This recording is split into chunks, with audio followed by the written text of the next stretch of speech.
Chapter 40. Beelzebub tells how people learned and again forgot about the fundamental cosmic law of Heptaparaparshinokh. After Beelzebub had listened to what was communicated in the Leto Chambros handed to him, his grandson Hussein again turned to him and said, "My dear and kind grandfather, please help me to clear up for myself one contradiction which I do not understand and which does not accord with my logical confrontations. When you began your elucidations about the holy planet Purgatory, you enjoined me to try to take in everything you spoke about, without missing anything, and you also enjoined me constantly to maintain the intensive tension of my active mentation,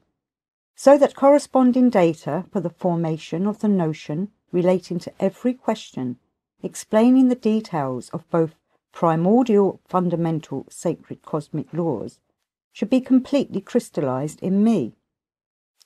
I did indeed try during all your elucidations to do so, and, it seems to me, I cleared up so much for myself about these cosmic laws that I could perhaps even freely explain them to someone else. In any case, I can already very well represent to myself the sacred law of Triomazzi-Camno with the particularities of all three of its sacred independent forces, and cognize it for my personal essence quite satisfactorily. But as regards the sacred law of Heptaparaparshinokh, then, although I have not yet fully made clear to my reason certain of its, in my opinion, unimportant details, nevertheless, I hope that with a little more active pondering, I shall understand them as well. Now, however, after I had, while trying to assimilate well these sacred laws,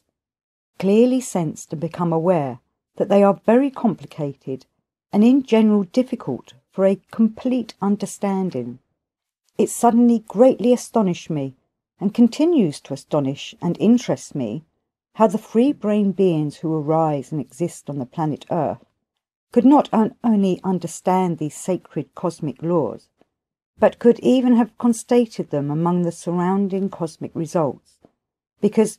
from all your tales about them, I got the full impression that since the second Transpalnian perturbation there, when each of the newly arising results of theirs becomes a responsible being, he becomes,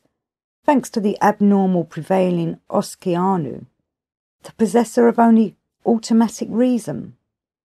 and that it is impossible to understand both of these sacred cosmic laws with such a reason.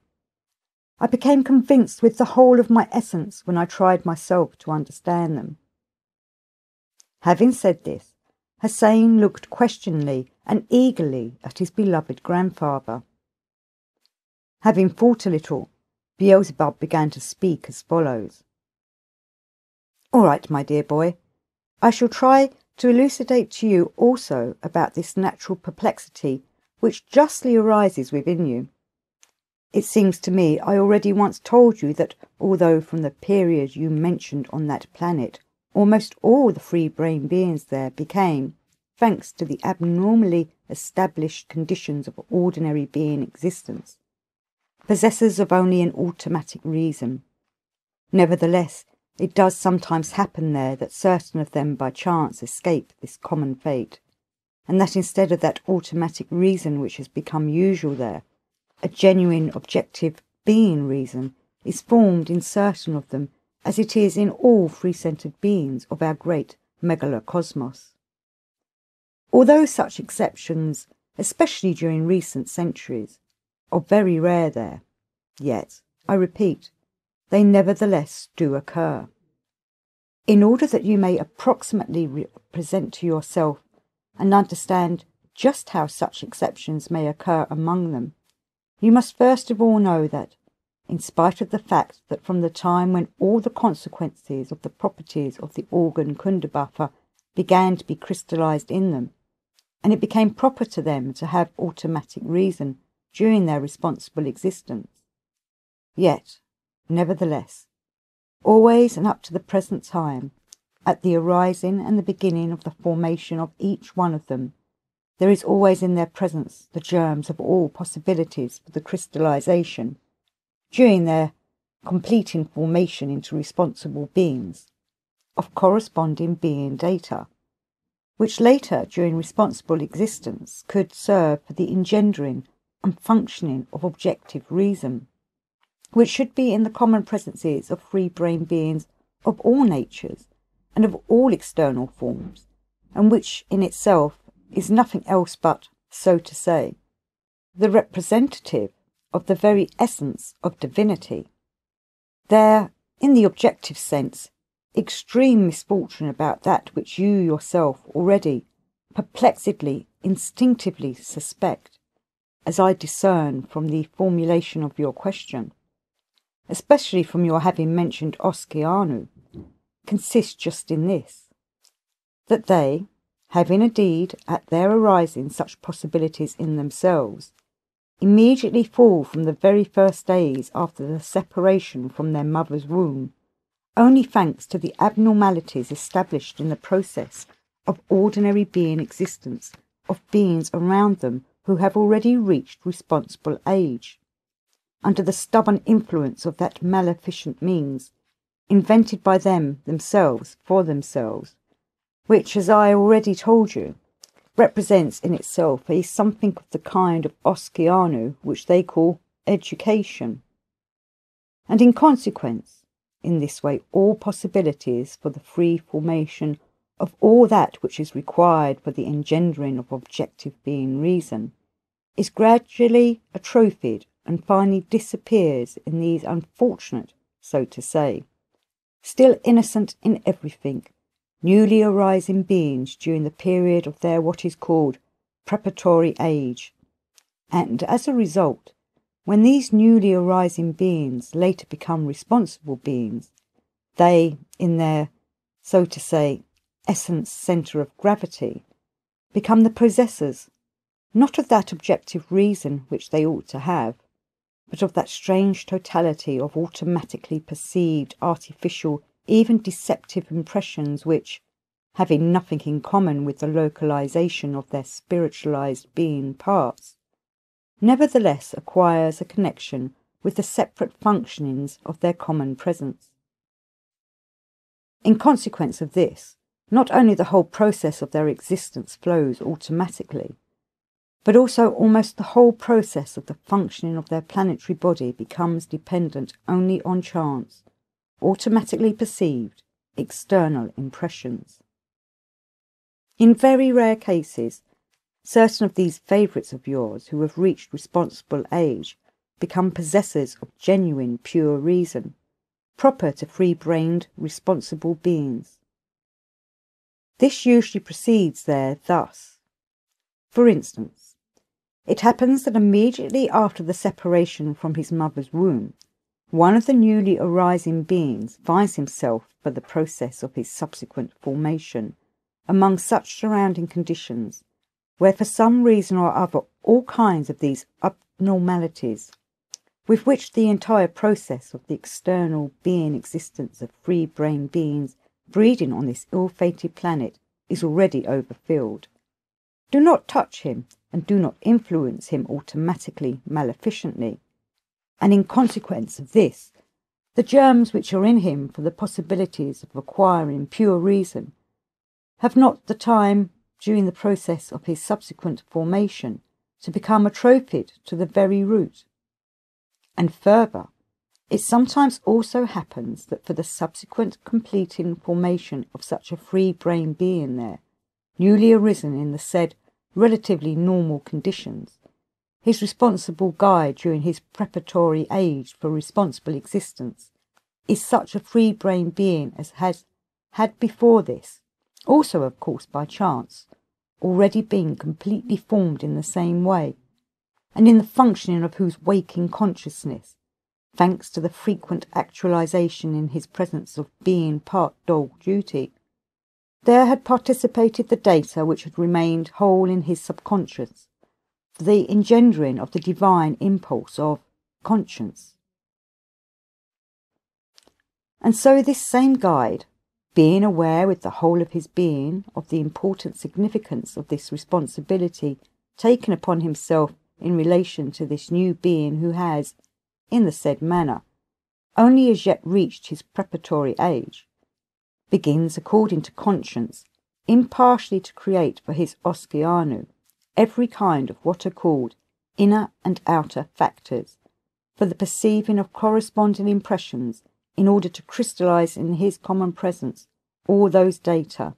the totality of which alone can give to the free-brained being who has reached responsible age the power to be svolibroni nolinian, or as your favourites there on earth would say, the potency not to be identified with and not to be affected by externals through one's inevitably inherent passions. And this being impulse, engendered in the being with these data,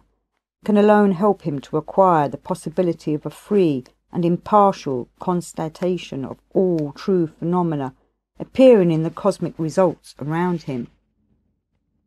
Here it is very opportune to repeat once again that on most planets of our megalocosmos, on which free-brained beings arise and exist, there is an oft-repeated sentence formulated in the following words: Our common Father Endlessness is only the maker of a free-centered being. The genuine creator, however, of his essence during the period of his preparatory existence in his Oskianotsna, namely, he whom your favourites call tutor or teacher. And so, even during the last century, it occasionally happened there that such a one from among your favourites, who had already reached responsible age, completely formed and prepared in the said manner for external perceptions, constating by chance a certain law-conformable particularity among the cosmic results around him, began to study it in detail and from every aspect, and, having ultimately attained after long persevering labours to some objective truth or other, initiated other beings around him and similar to him into this truth. Now, my boy, listen to how these peculiar free-brained beings first became aware of this fundamental cosmic law of the sacred Heptaparaparshinokh, and how the totality arose there of all the information concerning its various details, thoroughly cognized by previous beings, and which had become, after having been transmitted from generation to generation, the possession of every subsequent free-brained being of this planet of yours, which would enable them to cognize this information also, and likewise listen to what and when, thanks to always the same strangeness of their psyche, there resulted from all this. I wish to explain to you about this in even as great detail as possible, with all the sequence of the historical course of development, both as regards the constatation of the cognizance concerning this sacred law, as well as the gradual forgetting about it, because such information relating to all this will greatly help you, first of all, to elucidate those, as you expressed it, unimportant details of this sacred law, which you have not yet completely transubstantiated in your reason. And secondly, thanks to these elucidations of mine, you will likewise learn that among the number of your favourites, even the contemporary ones, such responsible beings do occasionally appear in the sphere of genuine learned beings, and assuming that the other free-brained beings there existed more or less normally, then thanks to the impartial and modest conscience efforts of these beings, genuine objective learning might arise and gradually develop also on this ill-fated planet,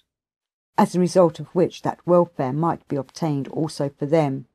which the free-brained beings of all the other planets of our great megalocosmos have long ago deservedly enjoyed. In the beginning, during the period when the free-brained beings of that planet had in themselves the organ Kundabuffer, it was of course out of the question that the beings of the planet Earth could have learned about any cosmic truths. But afterwards, when the functioning of this maleficent organ which they had in their presences was destroyed, and when in consequence their psyche became free and became, so to say, their own and individual, it was just from then on that all kinds of stories began concerning their relatively sane being mentation. The perceiving and cognizing of the fundamental cosmic law of the sacred Heptaparaparshinokh by the common presences of these free-brained beings who have taken your fancy, began for the first time on the continent Atlantis at that period when, do you remember, I already told you, certain beings there understood by themselves that something not quite right proceeded in them, and when they themselves discovered that they had certain possibilities of being able to destroy this something not quite right, and of becoming such as they ought to be.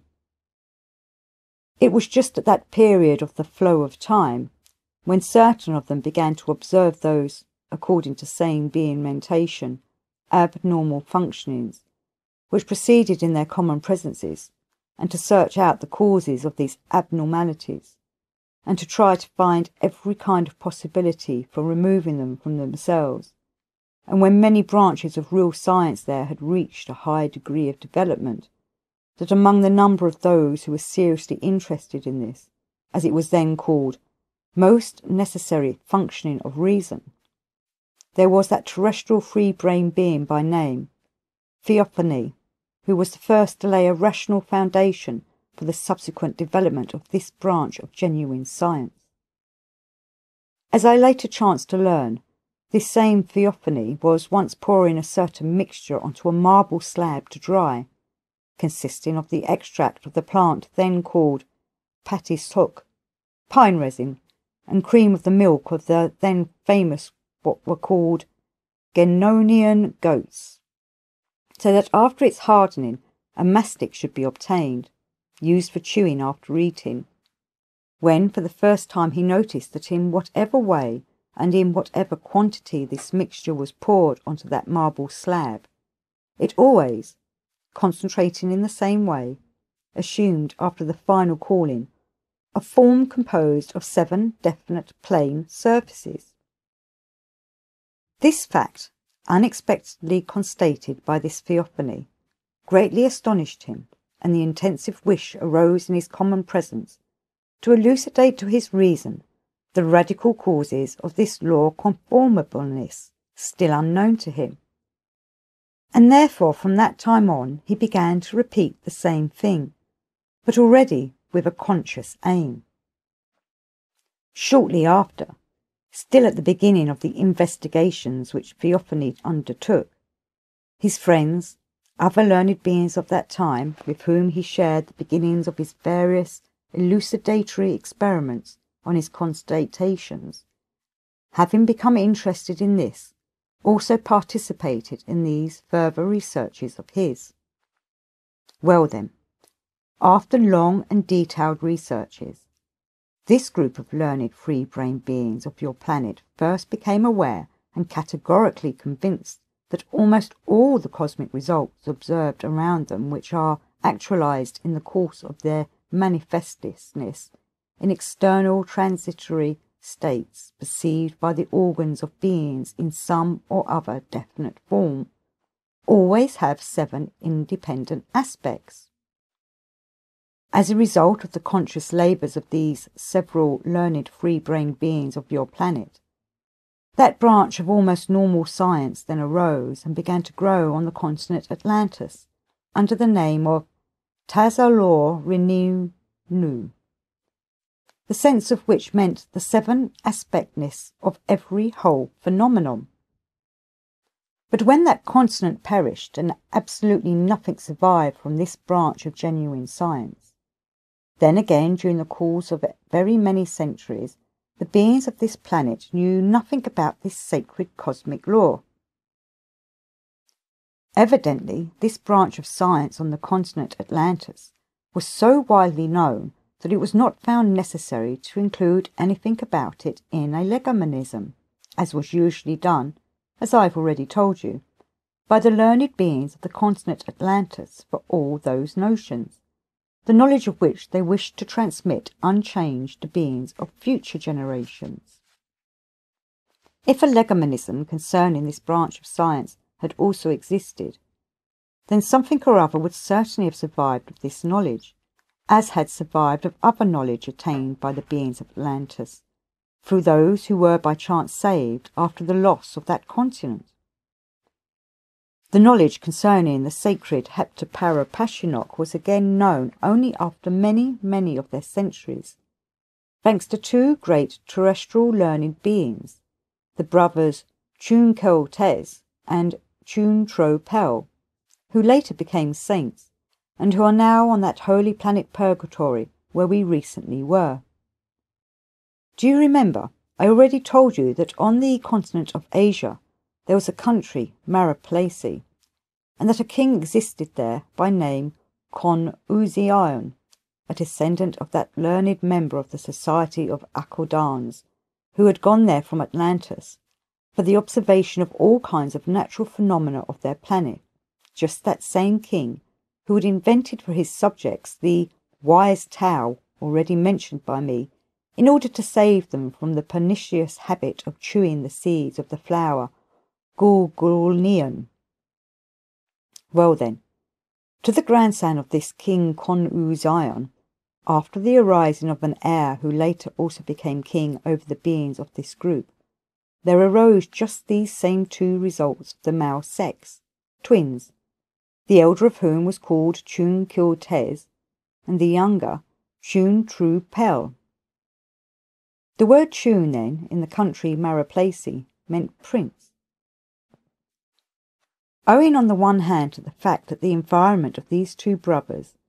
direct descendants of one of the chief members of the great learned society, happened to be arranged correspondingly for their preparatory age, and on the other hand that they themselves tried not to allow the atrophy of the hereditary inherency, which they, as in general all newly arising free-brain beings of this planet have, to crystallize the data for engendering in themselves the power to actualize, being part dog duty, and also in consequence of the fact that the affirming source of the causes of their arising, that is their, as is called, father, decided to destine their responsible existence for the field of learning, and took all corresponding measures for their preparation for this. Then already from the very beginning of their responsible age, they became almost such as free-brain beings everywhere on the planets of our great megalocosmos become who choose the same aim, that is to say, those who carry out all their studied researches not for the satisfaction of their what are called vainglorious, proud and self-loving weaknesses, as is done by the beings there, particularly the contemporary ones, who choose the same field for themselves, but for the attainment of a higher gradation of being. At the outset they became, as is said there, learned specialists in medicine, and afterwards learned in general. The period of their preparatory age and the early years of their responsible existence were spent in the town Gob, in the country Paraprofessional. But when this part of the surface of your planet began to be buried under sand, they were both among the number of those refugees who went east. This group of free-brain beings, refugees from the country Paraprofessional, among whom were also these two twin brothers, later great learned beings, crossed the eastern heights of Paraprofessional and then settled on the shores of a great water space. There was afterwards formed from them a settled group of these terrestrial free-brain beings still existing today, which, as well as the country which it inhabits, is now called China. Well then, in this new place of their permanent existence called China, these same two brothers were the first to constate and to cognize, after the loss of the continent Atlantis, the fundamental cosmic law of the sacred Heptaparaparshinokh. It is in the highest degree an interesting and curious circumstance that the initial source for this constatation of theirs was the totality of cosmic substances localized in just that same subplanetary formation which is now called there Papaverum, or, as it is still called, poppy, and owing to the implanting of the habit of chewing the seeds of this poppy, their great-grandfather, the great king Konnu Zion, first invented his, as already mentioned by me, religious teaching. They were evidently transmitted by inheritance to these two great terrestrial learned beings from their great-grandfather, the great king Konnu Zion, in addition to the ability of well considering and cognizing their being duty in relation to beings around them similar to themselves, also an interest in and a passion for the study of this product, which has always been for your favourites one of the innumerable harmful means which have brought their psyche, already enfeebled without this, to its ultimate degeneracy. In order that you may better represent to yourself and well understand why just a small planetary formation as I mentioned, name Papaveroon or Poppy, was the cause of the constatation by these great terrestrial learned beings of that most great cosmic law, you must first of all know that on all planets, for the purposes of the transformation of common cosmic substances during the processes of Uranus, there arise among all kinds of subplanetary and intraplanetary formations in general, as well as among formations called Flora in particular, 3 classes of formations. The formations belonging to the first class are called Ornastranian Horizons, those belonging to the second class, Octatranian Horizons, and those belonging to the third class, Polar-Medicatian Horizons. Through the Unastranian Horizons, there are transformed in their evolutionary or involutionary processes those cosmic crystallizations or active elements which obtain their arising only from the substances transformed by that planet itself, on which that kind of subplanetary or intraplanetary formation is formed for the purposes of the common cosmic Uranus. Through the Octatranian Horizons there are transformed, besides what I have mentioned, also those active elements which obtain their primary arisings from the substances transformed by the Sun itself and the other planets of the given solar system. And through the arisings of the third class, namely the Polar-Medicatian, there are transformed besides the first 2 classes, also all those active elements which primarily arise from the transformations of the substances of various cosmic concentrations belonging to other solar systems of our common megalocosmos. The subplanetary Flora formation mentioned by me, named on your planet the plant Papaveroon, belongs to the class of Polar-Medicatian Horizons, and through it there evolves or involves what is called the totality of the results of the transformation of all other cosmic gravity center concentrations, which come into the atmosphere of this planet of yours through the common cosmic process of what is called ubiquitous diffusion of the radiations of all kinds of cosmic concentrations. Well then, my boy, after these 2 great terrestrial learned beings, Chun Kil Tez and Chun Tru Pel, had more or less arranged the new place of their permanent existence in the then still quite young China, they began to continue the intentional actualization in their common presences of being part dog duty, interrupted through no fault of theirs, in the field of the profession chosen by them for their responsible existence, namely scientific research in the branch called medicine. They then began to investigate that totality of cosmic substances, which still before this your favourites had learned to obtain there from the mentioned Polar-Medicatian plant, and which they named opium, which then denoted in the speech of the beings of that group, Dream Maker. These 2 great brothers then began to investigate this opium, in consequence of the fact that they, as well as many other free-brained beings of that time, noticed that, on the introduction into themselves of a certain species of this mass, every painful sensation temporarily disappeared. They first of all set out to elucidate the action of all its properties in order perhaps to find a possibility, by means of one of its properties, to destroy or change for the better that special form of psychic illness, which had then become very widely spread among the refugees around them, free-brained beings like themselves. During these researches of theirs,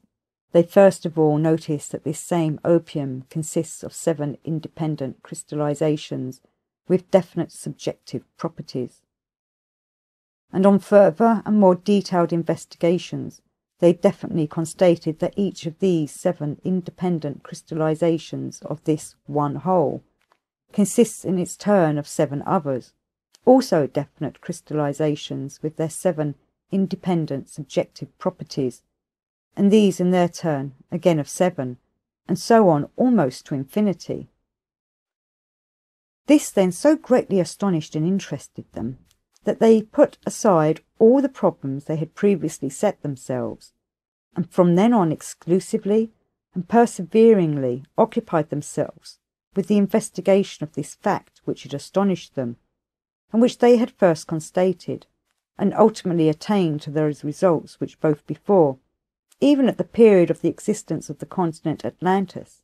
and at any other period later, were unprecedented for the free-brained beings of your planet. Many centuries after the period of the planetary existence of these terrestrial great learned beings, now the saints Chun Kyo-Tez and Chun Tro-Pal, when I happened for one of my elucidations to become acquainted in detail with the history of their activities, it appeared that when they had become convinced beyond doubt that such a totality of cosmic substances as is named opium consists of a whole range of compounds with 7 diversely subjectively propertied active elements, they then began with the same aim to investigate many other cosmic results, or, as is said there, phenomena, which proceeded in their environment. But later, in these investigations of theirs, they confined themselves only to 3, namely, to this same opium, to what is called the white ray, and to what is called sound. Investigating the mentioned 3 diversely manifested results of cosmic processes, they then, among other things, categorically made clear and became convinced beyond any doubt that although all these 3 results in respect of the causes of their arising and outer manifestations have nothing in common with each other, yet their inner construction and functioning are nevertheless exactly alike down to the smallest detail. In brief, then, for the second time on your planet, in this still quite young China, after the loss of the continent Atlantis, these 2 twin brothers again constated and categorically made clear that all the separate and, by their exterior, independent phenomena, if each of them is taken as a unit, are in the totality of their manifestations again 7 secondary independent units, having their own subjective properties, that these secondary independent units in their turn consist of 7 tertiary units, and so on to infinity, and that in each of these primary, secondary, tertiary, etc. units, the processes of mutual relation and mutual influence proceed equally in every detail, down to the smallest exactitudes, and with equal consequences. By the way, during their investigations, they then first defined, with separate names,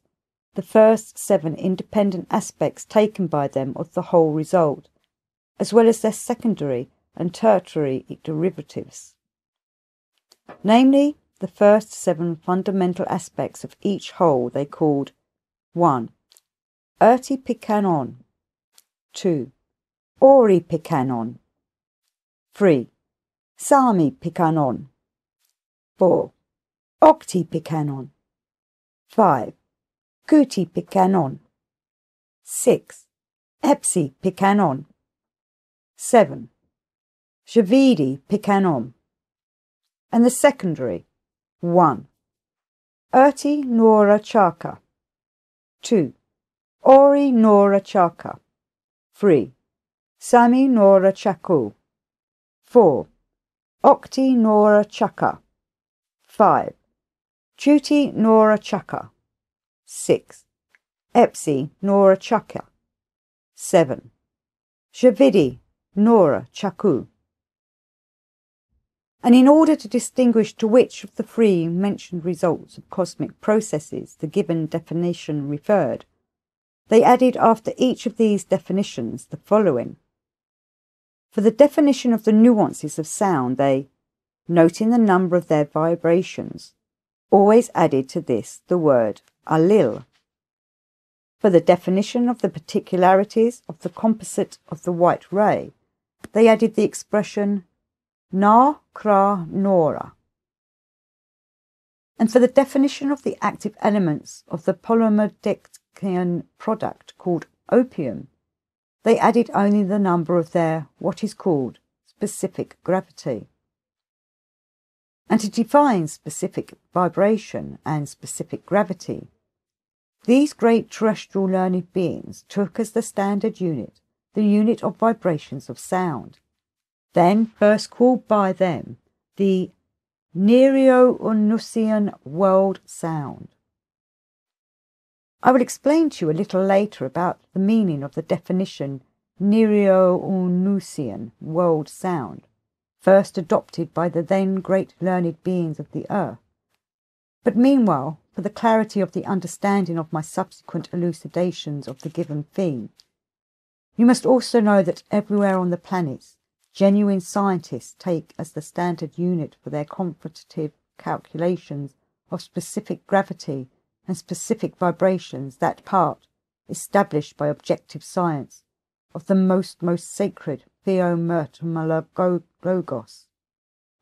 which still contains all the fullness of what is called the vivifyingness of all the three holy forces of the sacred Triamazikamno. But on your planet, genuine scientists, as well as those of new formation of all periods, took and until today still take as such a standard unit what is called the atom of hydrogen, for the same purpose, namely, for the confrontative calculations of all those diversely propertied definite parts of some or other whole, which become known to them, as for instance, for the specific gravity of various active elements which have become known to them among the number which ought to be present in the spheres surrounding their existence, considering this atom of hydrogen, for some unknown reason, to be in general the smallest and also indivisible. It must not be overlooked that these sorry scientists from among your favourites do not even suspect that if this atom of hydrogen of theirs is indeed the smallest and indivisible there in all spheres of their planet, then this does not mean that it cannot be broken up many times more within the limits of other solar systems, or even in the spheres of certain other planets of their own solar system. By the way, you should know that this same hydrogen of theirs is just one of those 7 cosmic substances which in their general totality actualize specially for the given solar system what is called the inner Anasinopanian octave of cosmic substances, which independent octave, in its turn, is a 1/7 independent part of the fundamental common cosmic Anasinopanian octave. Such an inner independent Anasinopanian octave is likewise present in that solar system to which our dear Caratus belongs, and we call these 7 heterogeneous cosmic substances of different properties. 1. Plain Karab, which is just their hydrogen. 2. Alinul Onofarab. 3. Kruonomolionifarab. 4. Tulcoprafarab. 5. Cryptophalmonofarab. 6. Syrio-ornorifarab. 7. Clanan o Izufarab. And on your planet, the genuine learned beings at different periods call by various names these same 7 relatively independent crystallizations of different properties, or, according to their expression, active elements, which compose the inner Ansalparnian octave of their own solar system. The contemporary, as they are called, learned chemists there, however, who are already learned of new formation of the first water, call them 1. Hydrogen, 2. Fluorine, 3. Chlorine, 4. Bromine, 5. Iodine. For the last 2 definite crystallizations they have no names at all, because their names did not reach them from their ancestors, and at the present time they even do not suspect the existence on their planet of these 2 cosmic substances, although these 2 cosmic substances are the principal necessary factors for their own existence. These 2 latter cosmic substances, which might be quite tangible and quite accessible in all spheres of their planet, were still known only about 2 centuries ago among the scientific beings there, who were then called alchemists, but whom the contemporary comic scientists simply call occult charlatans, considering them to be only exploiters of human naivety, and were called by them Hydromiac and Petrakarmak.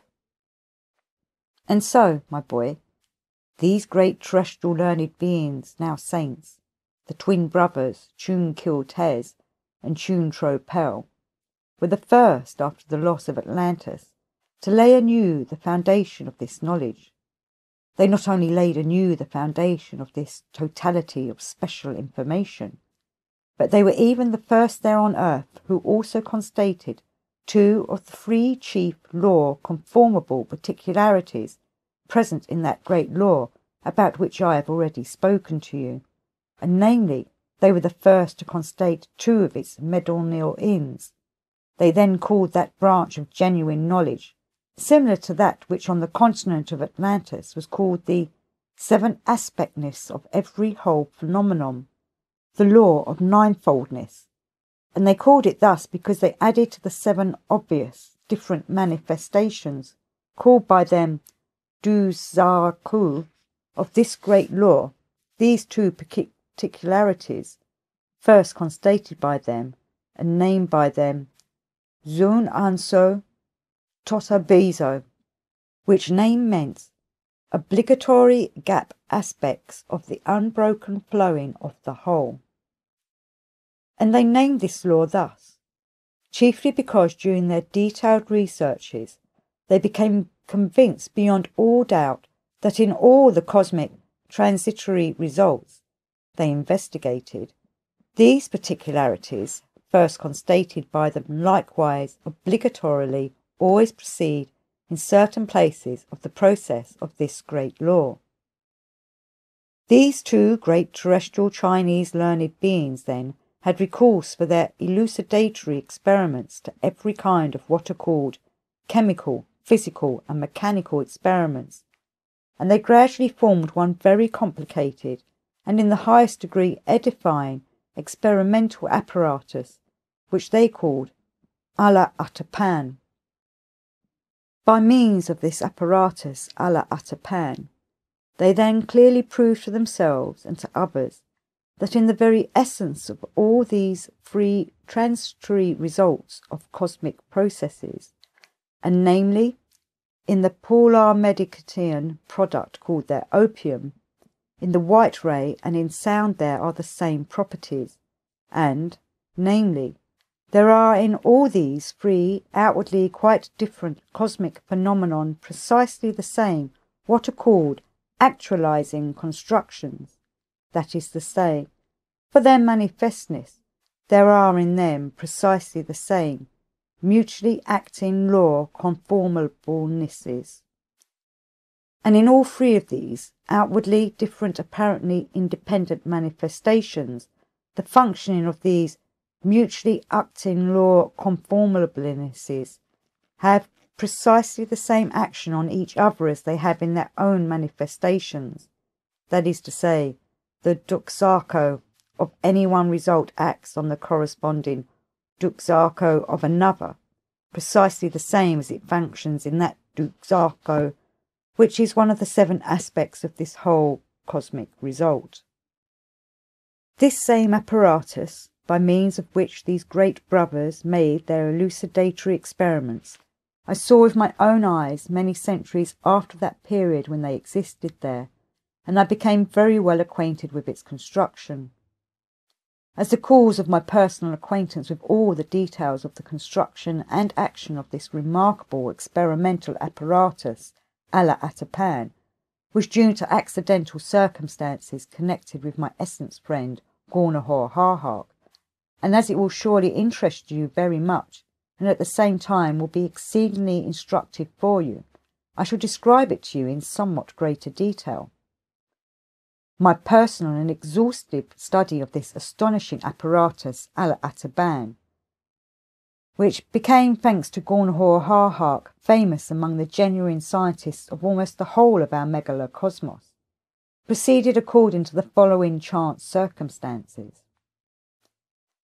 Just at the time of one of my sojourns on the planet Saturn with my essence friend Gurdjieff,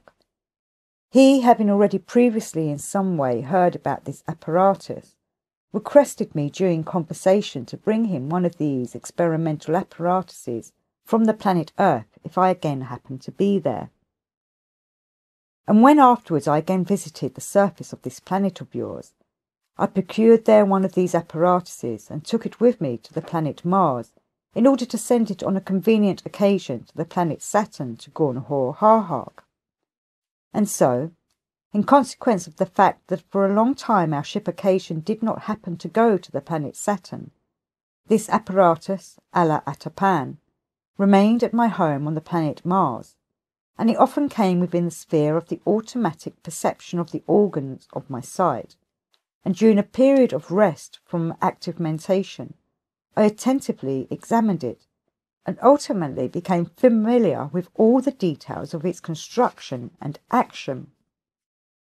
This famous experimental apparatus, à la Heptaparaparshinokh, consisted of 3 independent parts. The forepart was called Luso-Chepana, the middle part Dezenduvok, and the last, the hind part, was called Riank Pokorts Ars. Each of these 3 parts in their turn consisted of several special and separate adaptations.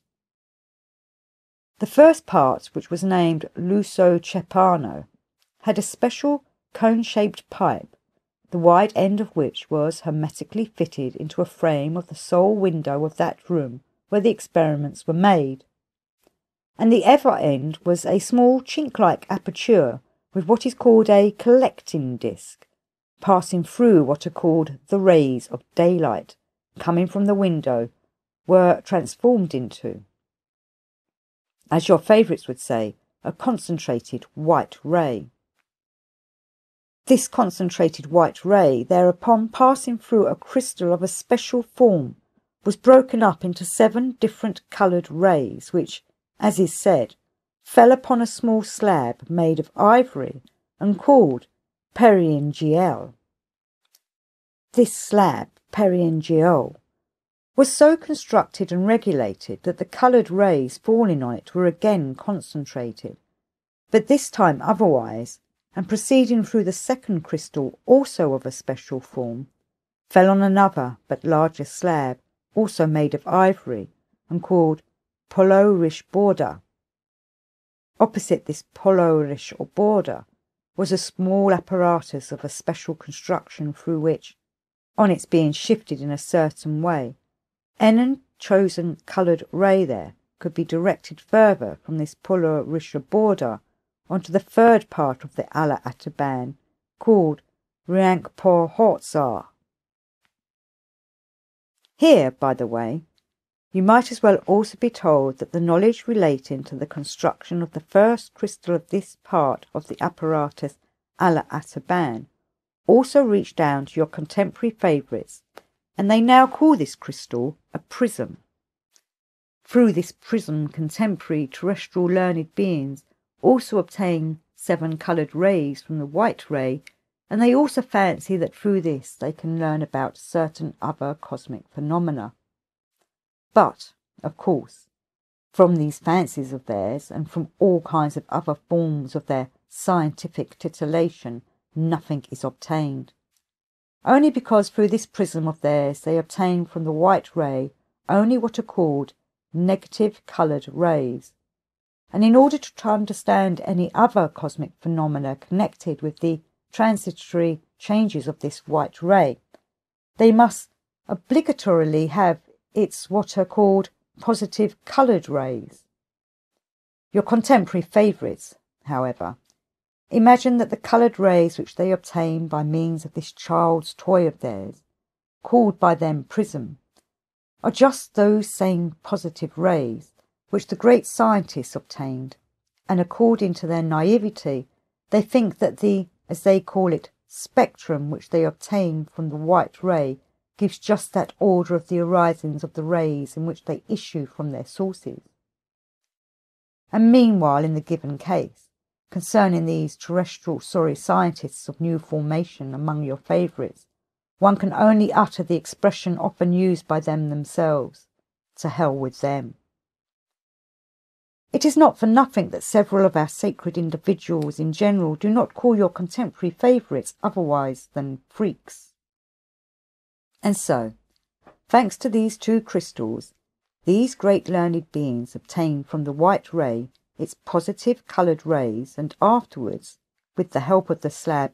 Paraprofessional, which was a part of the Luso-Chepana, any one of these coloured rays was directed to the third and principal demonstrating part of this astonishing apparatus, namely, to the Rayank Pokhorts. This principal part, however, consisted of an ordinary 3-legged stand, on the top of which 2 balls, also of ivory, were fitted one upon the other in a certain way, the upper ball being much larger than the lower one. On the lower, smaller ball just opposite that part of the Luso-Chepana through which the positive coloured rays had already passed, a cavity of a special form was made, into which either the whole of the said polymendectian product named opium, or single active elements required for the experiments were placed during the experiments. Now the upper ball was bored right through diametrically, horizontal to the Luso-Chepana, and on this large ball there was also radially perpendicular to this large bore drilled right through, yet another smaller bore,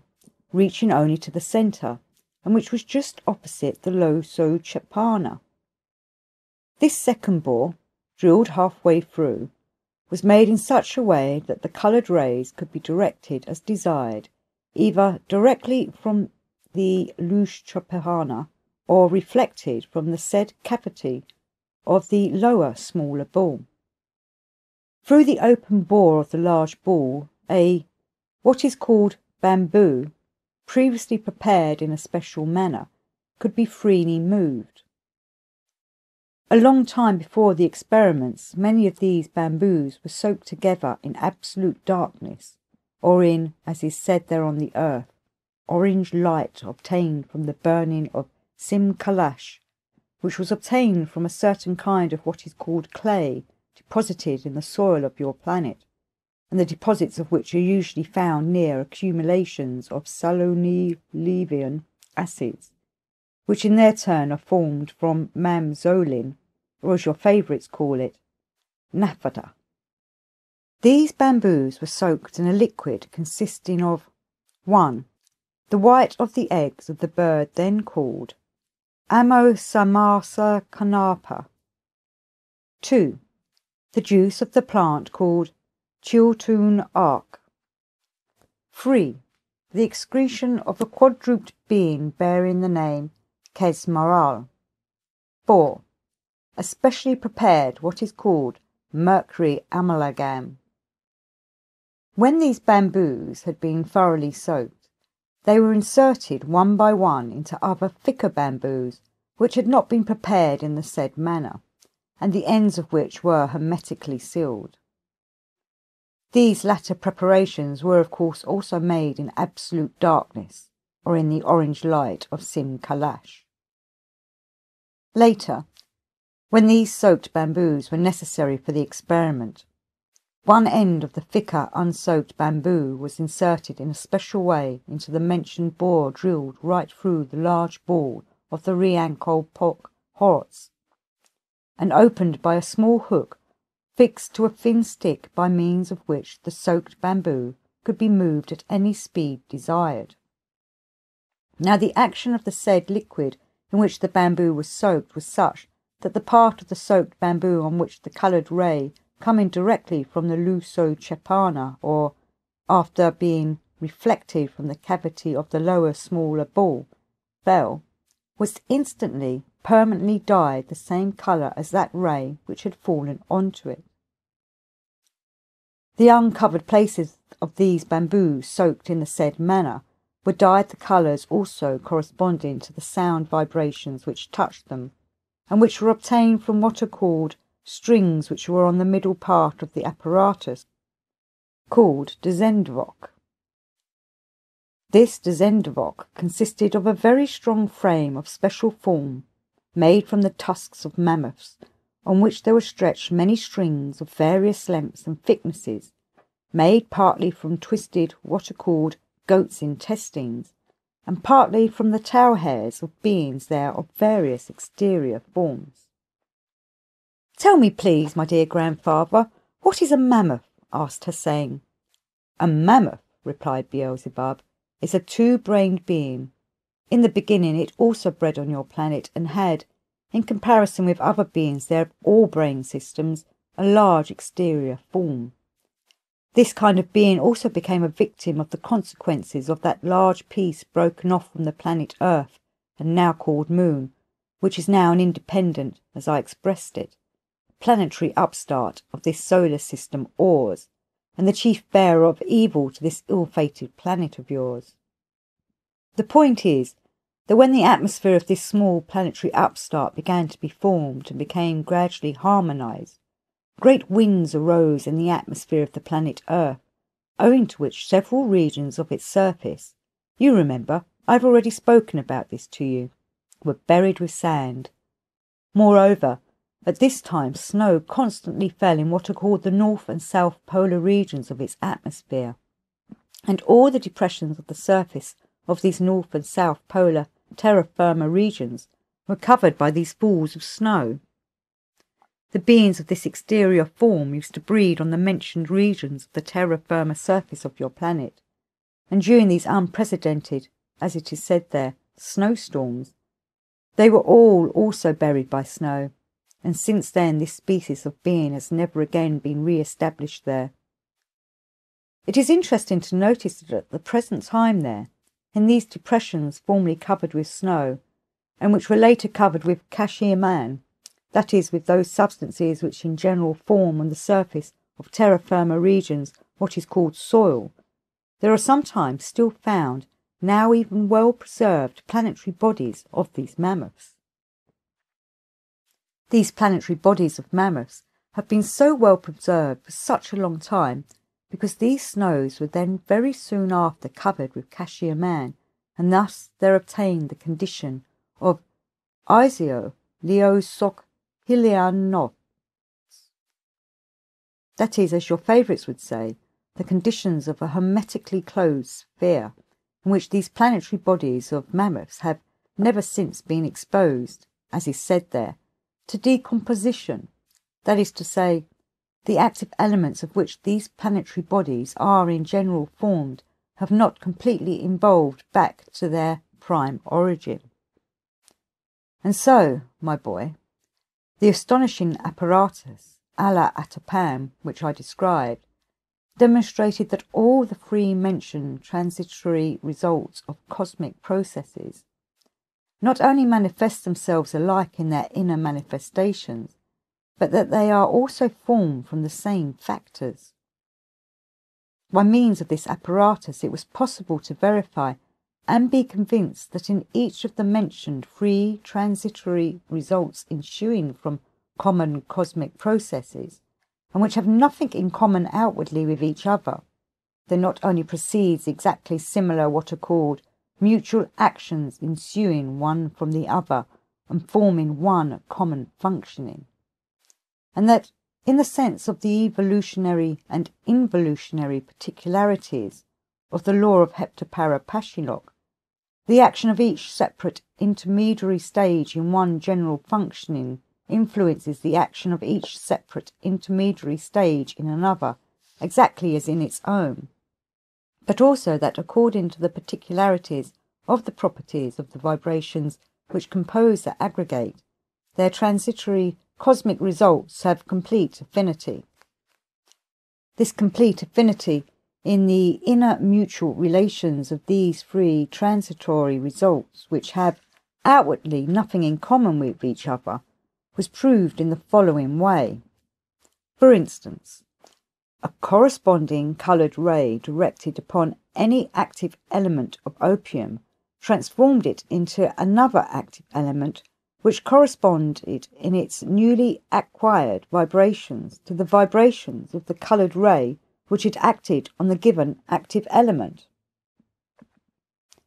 The same result was obtained if instead of these coloured rays, corresponding sound vibrations of the strings of the dens doff were directed upon this same active element.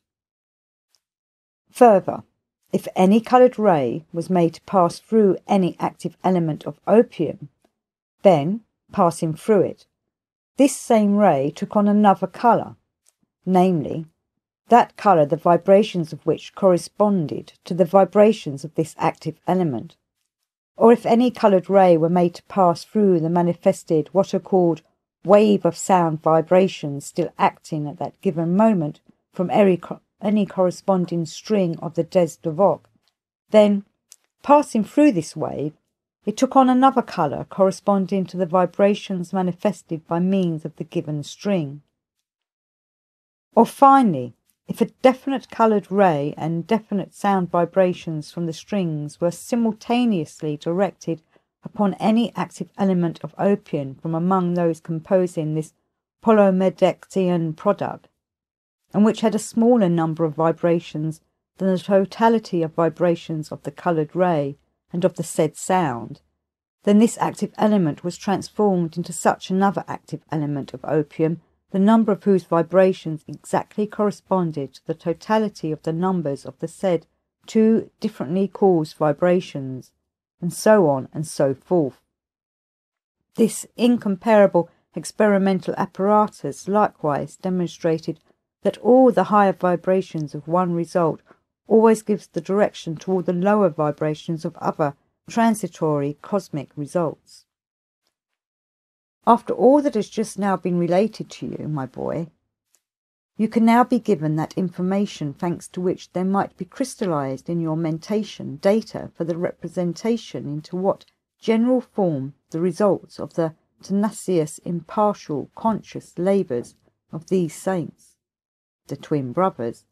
the terrestrial great scientists, were then moulded in this china, and in addition also data for the representation concerning the degrees of the successive deterioration of being reason in the presences of these unfortunate terrestrial free-brained beings. And so, when for the second time, from my observations of the existence of these free-brained beings who have taken your fancy, there arose on this still quite young China, thanks to the mentioned two great terrestrial scientists, the twin brothers, an independent branch of genuine science, that is, the totality of the information concerning the special question thoroughly cognized by perfected reason, of free-brained beings who had existed earlier, in the given case concerning the fundamental cosmic law of the sacred Heptaparaparshinokh, then called the Law of Nine Foulness,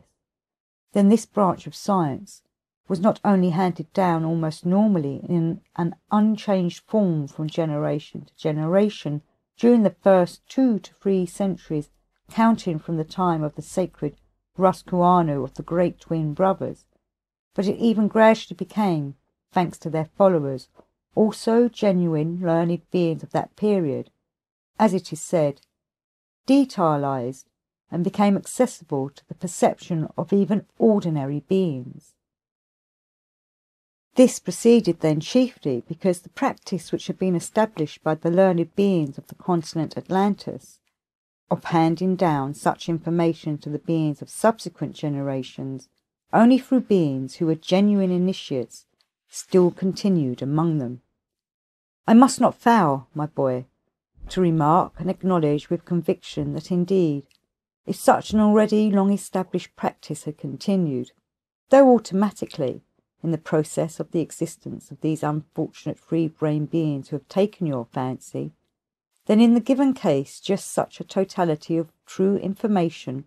already thoroughly cognized by the reason of their still relatively normal ancestors,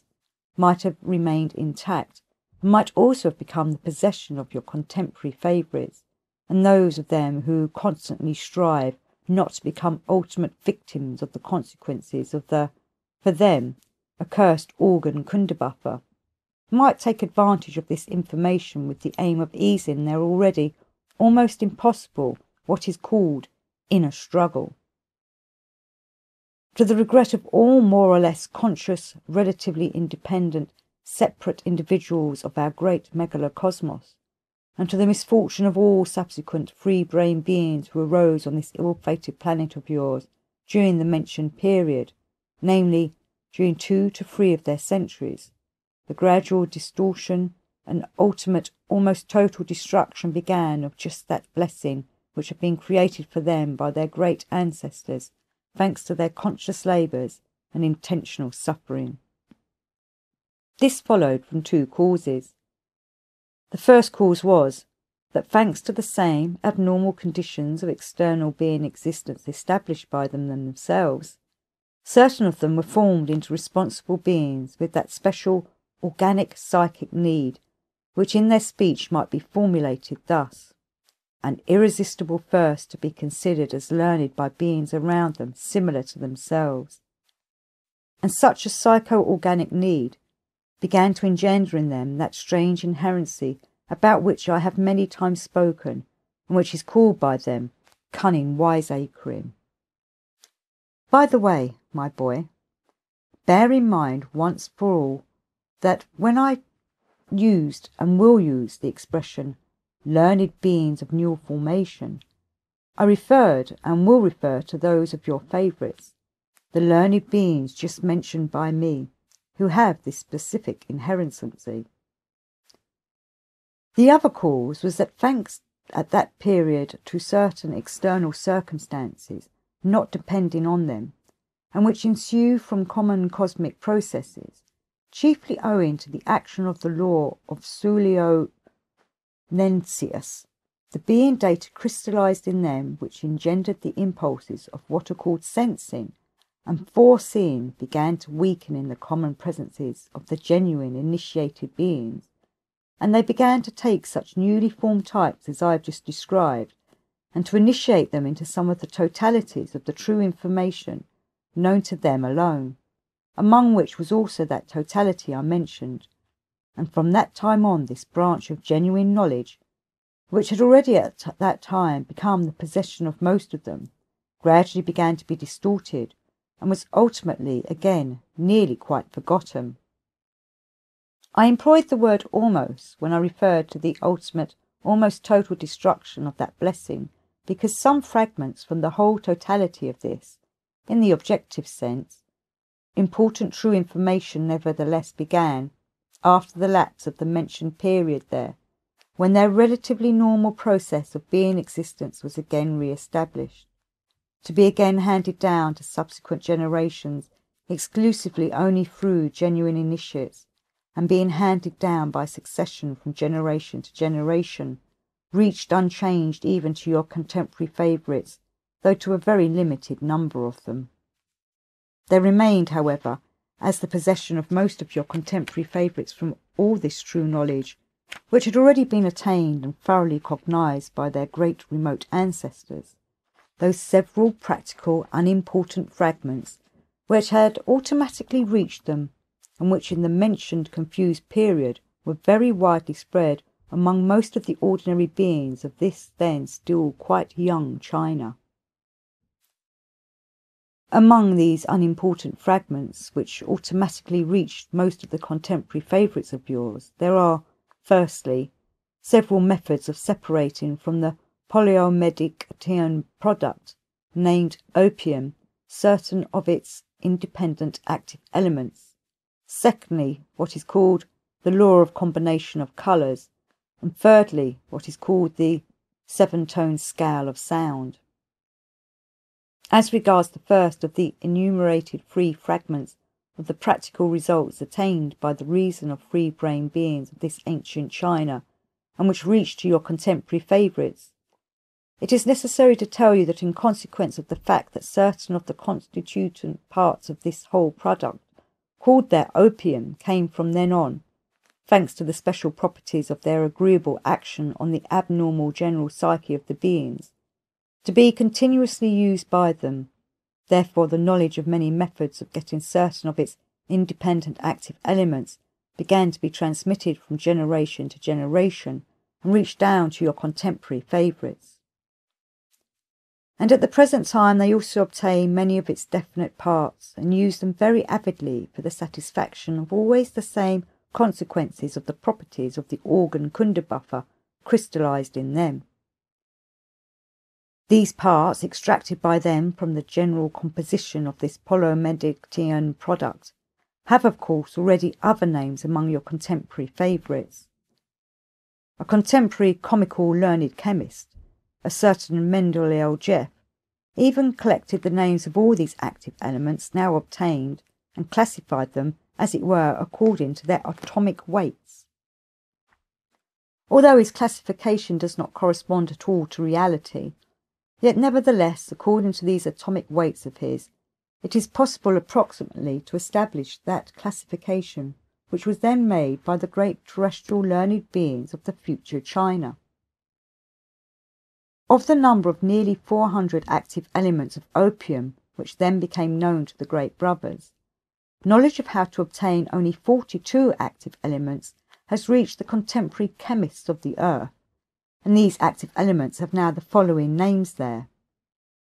1. Morphine, 2. Protopine, 3. Lanthopine, 4. Porphyrioscine, 5. Opium or narcotine, 6. Paramorphine or theobromine, 7. Formine or pseudoformine, 8. Metamorphine, 9. Nosceopine, 10. Oilopine, 11. Atropine,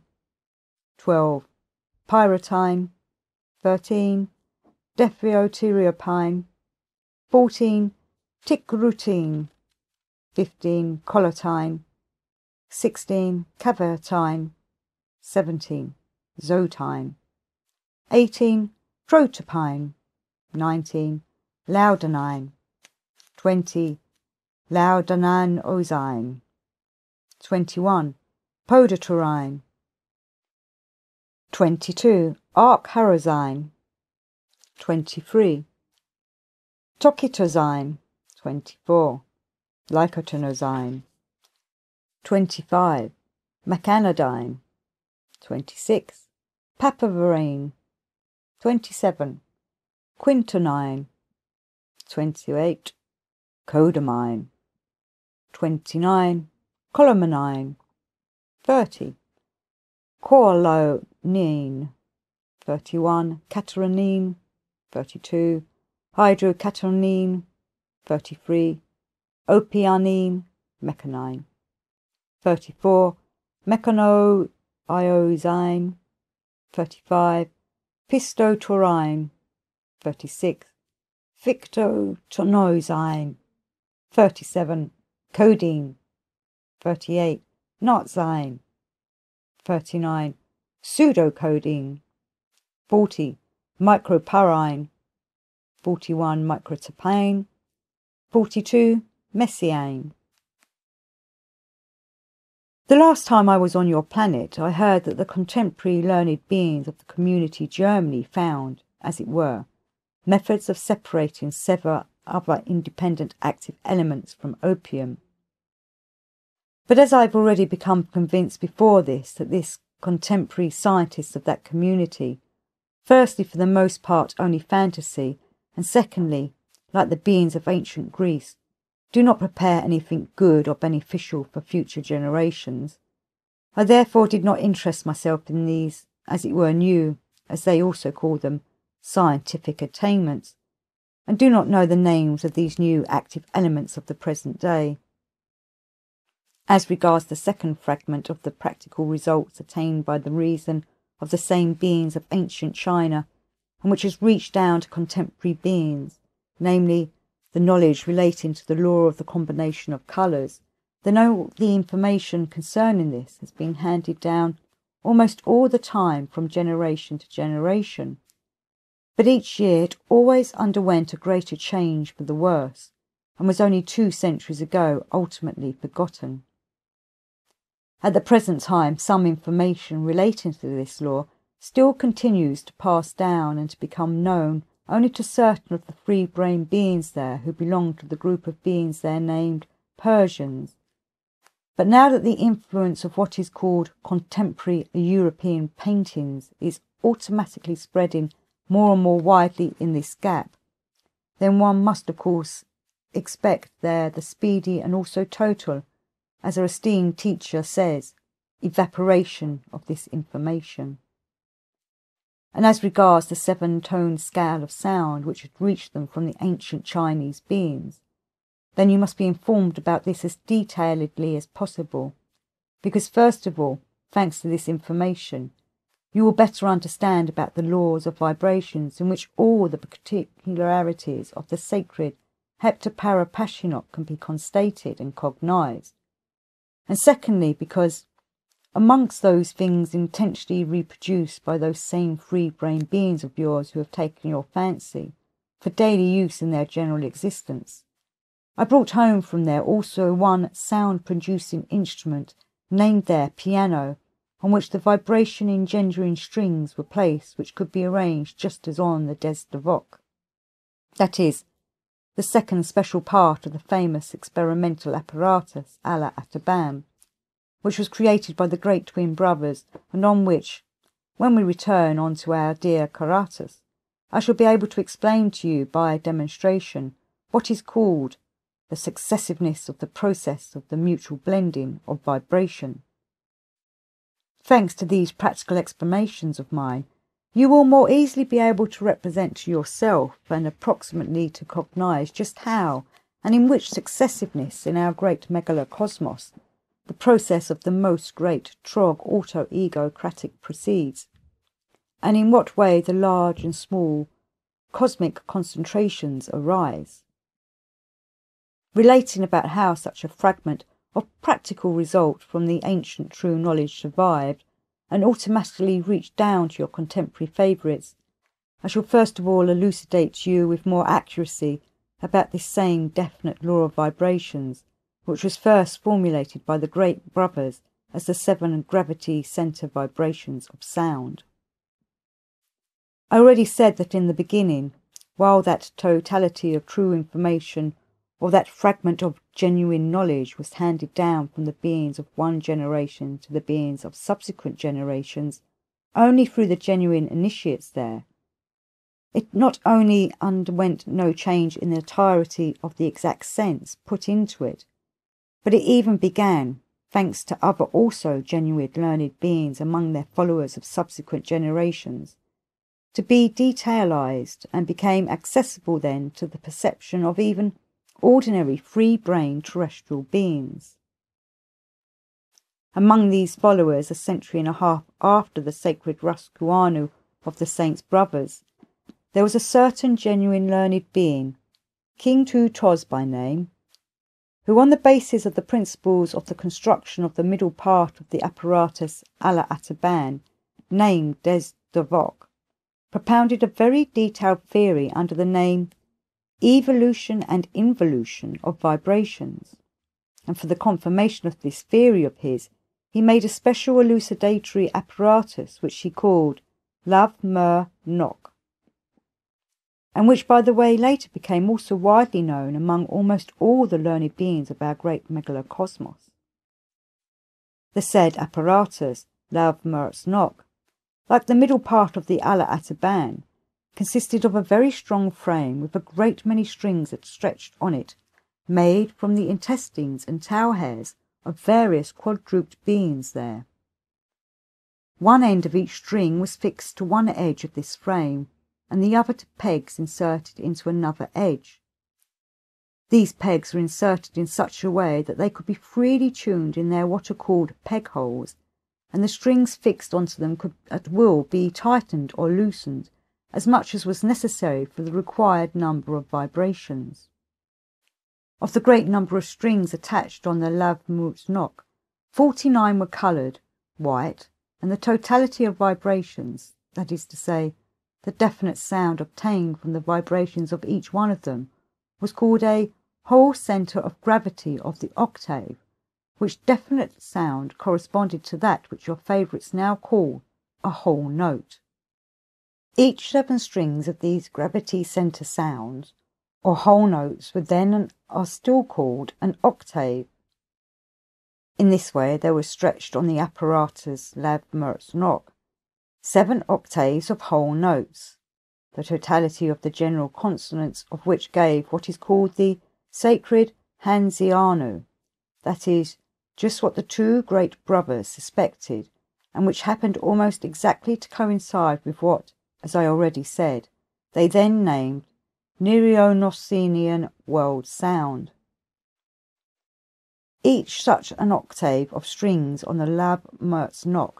gave that totality of vibrations which, according to the calculations of the great twin brothers, corresponds to the totality of the vibrations of all those cosmic substances which, issuing from 7 separate independent sources, compose one of the 7 centres of gravity of the fundamental common cosmic and Salpanian octave. Each white string on the Law of Nine Foulness was tuned separately by this Chinese learned being, King Tutuz, in such a way that it gave that average number of vibrations which, according to the calculations of the great brothers, ought also to be in substances which are one of the 7 centres of gravity of the given whole totality of substances, which in its turn is one of the 7 centres of gravity of the fundamental cosmic octave of substances. On the Law of Nine Foulness, each octave as well as each whole note of the octave had names of their own, and, namely, the highest octave of the strings was called Heptaparaparshinokh, the second highest Gurdjieff, the third highest Paraprofessional, the 4th highest Paraprofessional, the 5th highest Planetary, the 6th highest Beelzebub, the 7th highest Hector, and the gravity centre strings themselves were painted white and were called the same in all octaves, but with the addition of the name of the given octave itself. And namely these whole notes were called thus: the first, highest, Adhyasthana, the second, highest, Eviotanas, the third, highest, Govorakatanas, the 4th, highest, Makitanas, the 5th, highest, Midotanas, the 6th, highest, Lukotianas, the 7th, highest, Sonaitanas. The contemporary beings of the earth now call these same whole notes Do, Si, La, Sol, Fa, Mi, Re. By the way, my boy, in order that the greatness of these 2 saints, brothers, should be still more evident to you, I draw your attention to the fact that the calculations made by them and the qualitativeness established by these calculations of what is called the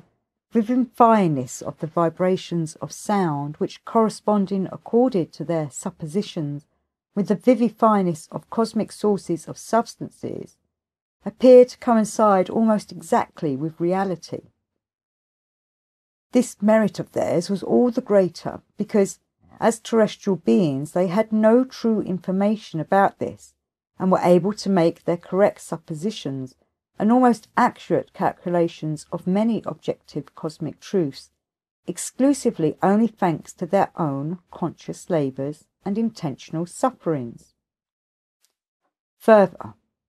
on this Lav Mertznock, in each octave between these white strings or whole notes, this learned being, King Tu Toz, strung in certain places 5 further strings, but this time painted black. These black strings, however, he named Demisaki Sakasa, which according to the terminology of the beings of the earth corresponded to what they call half notes, and these half note strings on the Lav Mertznock were not strung between those whole notes between which, according to the indications of the saints Chun Kil Tez and Chun Tro Pel, there is, according to the sacred Heptaparaparshinokh, no possibility of the independence of the evolution and involution of the vibrations of sound, and these places they were the first to call gaps. And in the given places of the octave, where these gaps ought to be, this learned being, King Tu Toz, strung special strings between the whole notes made of the tail hairs of beings called their horse. These hair strings gave vibrations which were not always the same, and King Tu Toz named these vibrations chaotic. The number of the vibrations obtained from these hair strings depended not on the stretching of them, as in the case of other strings, but on other causes, chiefly on 3 causes ensuing from surrounding cosmic results, namely on the actions of the vibrations dispersed around them obtained from other strings of the Lav Mertznock, on the state of what is called the temperature of the atmosphere at the given moment, and on the radiations of the beings present nearby without distinction of brain system. On this Lav Mertznock, between these white, black and hair strings, there were also strung in each octave 14 strings, also from twisted intestines, which were painted red and called Kiso Keshchor, and if contemporary beings of the earth were to use these strings, they would call them quarter notes. In addition to this, all those quarter note strings, which were stretched on either side of the hair strings, were fitted in such a way that the vibrations issuing from them could at any moment be changed as desired by means of tightening or loosening these strings, and thus the vibrations they produced could be regulated and by ear blended with the frequently changing vibrations obtained from the hair strings. And this was so done because, thanks to the frequently changing vibrations of the hair strings, the qualitativeness of which, I already said, depended on the temperature of the atmosphere, on the radiations of the beings present nearby, and on many other causes, the vibrations of these red strings acquired such a property that, if they did not blend with the vibrations of the hair strings, the vibrations issuing from them would act on the beings present very cacophonically harmfully, even to their possible total destruction. With the frequent changing, however, of the stretching of the red strings, and with the blending of their vibrations with the general vibrations issuing from the Lav Mertznock, their harmlessness was obtained. That is to say, owing to this, the general vibrations issuing from the Lav Mertznock became for the beings who heard them what is called harmoniously flowing, and not harmfully acting. And so, my boy, this apparatus, Lav Mertznock, and also the detailed theory of this ancient conscientious learned being, King Tu Toz, suffered the same fate as the incomparable apparatus, Allah Atapan, and the whole totality of true information cognized by the brothers. Owing to the continuing and even increasing formation in the sense of quantity of certain of your favourites of the mentioned new type with the said inherency of cunning wiseacring, all this totality of information was from that time on altered, and its genuine sense and significance gradually forgotten. And as regards how the basic principle of the arrangement of the strings of the apparatus, Lav Merznok, and also that part of the Allah Ataban, the Des Devok, automatically reached to your contemporary favourites, this proceeded owing to the following reasons. When the acuteness of the mentioned confused period had passed, and when certain of the surviving fragments from all these great attainments of reason of the still relatively normal free-brain beings of your planet again began to be transmitted to subsequent generations in that way which before this had already been well established in the process of their ordinary existence, that is to say, the way of transmission only through beings who had already merited to become and to acquire the knowledge of genuine initiates, and when each year from among these latter more and more responsible beings were formed with the inherency just mentioned, then, at this same period of time, a free-brain being, also a scientist of new formation, who arose in this same China under the name of Cha Yu, was formed into a responsible being and became the cause of the knowledge and practical adoption of this seven-tone scale of sound, becoming generally accessible and being transmitted from generation to generation. It automatically reached also to your contemporary favourites. In the early years of his responsible existence, this Chao Yu was destined, thanks to certain of his corresponding subjective merits, for a candidate of what is called first degree of initiate, and in consequence, help was given him without his knowledge, as it had been long before established by custom, by the genuine initiated beings there, so that he could obtain every kind of information relating to various true events which took place on their planet in the past. And as my latest detailed investigations elucidated to me, he became worthy among other things to be also informed about the great apparatus, Lav Merznok, in all details of its construction. And then,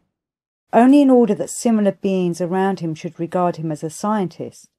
this Chao Yu, being one of the first, so to say, ideally formed scientists of new formation there, that is,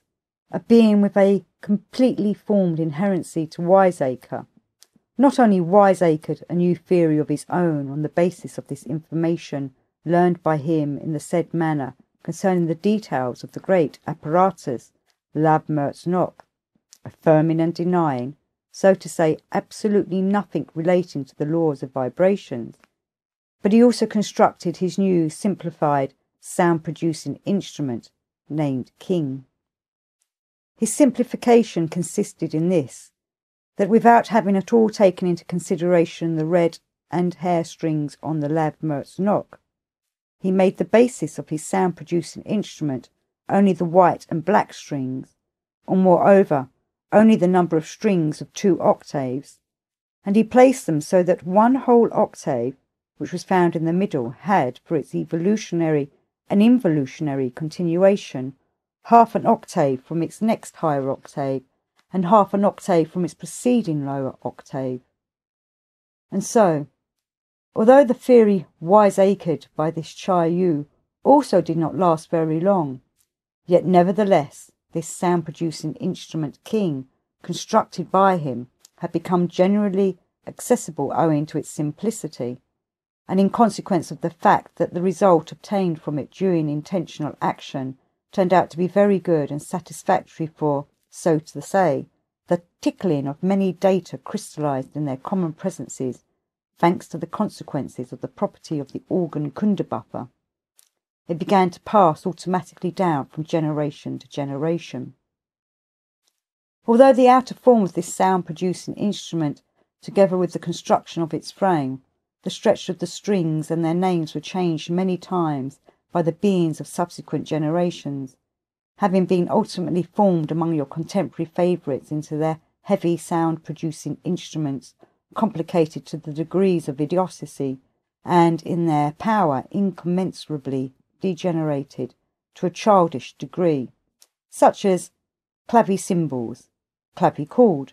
organ, grand piano, upright piano, harmonium, and so on.